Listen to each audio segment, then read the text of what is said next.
Hello बच्चों, चलिए प्रश्न देखते हैं। निम्न में से क्या PBr322 वाहक का लक्षण नहीं है? यह बोलिवर और रोड्रिगेज द्वारा 1977 में बनाया गया प्रथम कृत्रिम क्लोनिंग वेक्टर है। यह सबसे अधिक उपयोग किया जाने वाला, कुशल और आसानी से परिवर्तन करने वाला योग्य वाहक है।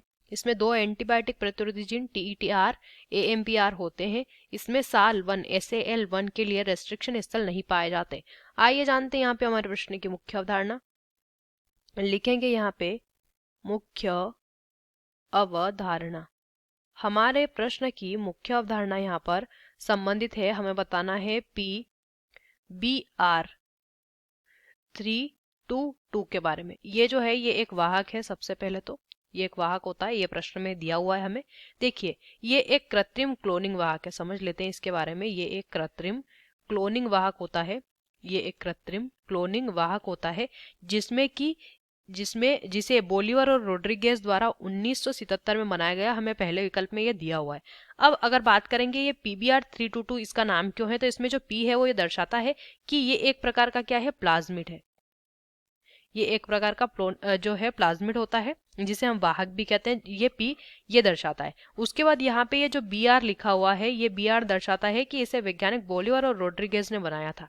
इसे वैज्ञानिक बोलिवर और रोड्रीगेज द्वारा बनाया गया, तो उन्होंने अपने नाम पर इसे PBR कहा, प्लाज्मिड BR। उसके बाद इसमें ये जो 322 संख्या दी हुई है, ये संख्या केवल इसकी पहचान के लिए, क्योंकि उस समय जो प्रयोगशाला है उसमें और भी जो है वाहक बनाए गए थे, तो 322 या 322 इसे संख्या दी गई थी पहचान के लिए। ये जो है इसका कोई अर्थ यहाँ पर नहीं होता है। अब ये जो हमारा PBr322 वाहक है, ये बोलिवर और रोड्रिगेज द्वारा बनाया गया 1977 में, ये सही है।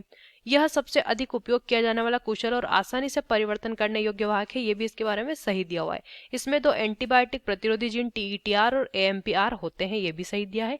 उसके बाद अगर विकल्प डी को आप देखेंगे तो ये कहता है कि इसमें SAL1 के लिए रेस्ट्रिक्शन स्थल नहीं पाए जाते। ये गलत दिया हुआ है, क्योंकि ये जो क्लोनिंग वाहक है इसमें जो हमारा हिंद